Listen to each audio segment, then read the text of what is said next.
Hey there, I'm John Cox with Board Game Geek, and today I have Dan Denning, and we've got Radiant Offline Battle Arena, right? Mm-hmm. That is correct. So what's going on here? So Radiant Offline Battle Arena is a game based on the MOBA genre of video games, like League of Legends, Dota 2, Heroes of the Storm. Right. It's an independent IP, but the concept is that instead of playing an individual hero in one of the games, it's a card game variant where you take 3 heroes, build your own team. Each hero has their own individual deck that you end up shuffling together, and you form your deck and you're able to combat your opponent directly. Okay.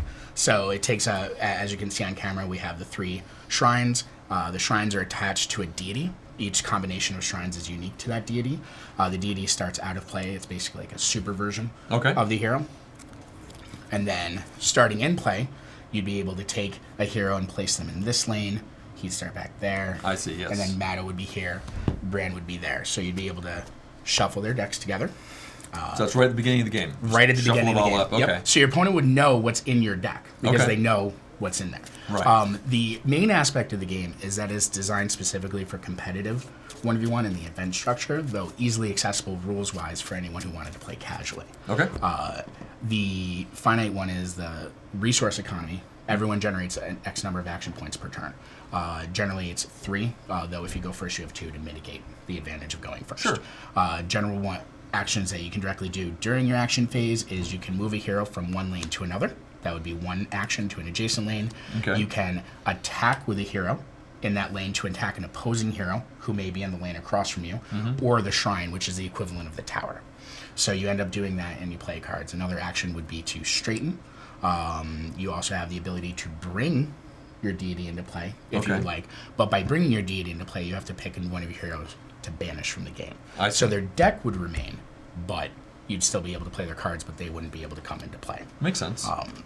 And then moving in between with that, another aspect similar to the MOBA genre is that your heroes will level up. You gain power during the game by knocking out your opponent's heroes, attacking their shrines, gaining power, or through card effects. So let's say I ended a turn where I have these 2 heroes knocked out. So I'm down to 1 hero and they have 3. I can voluntarily destroy one of my shrines, gaining the entering play effect. This one would be draw a card. And then I can bring any knocked out hero back into play at any location. I see. So just because you're behind in a turn doesn't necessarily mean that's going to be the end of the game. I imagine you lose if these are all destroyed, right?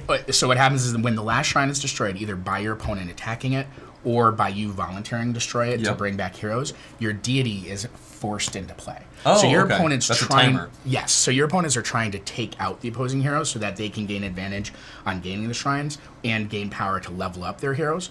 Or they want to try and force you into destroying shrines that may not be advantageous for you to speed up the clock to get your deity to play. Okay. But then when they come into play, it's only ever going to be 3v3.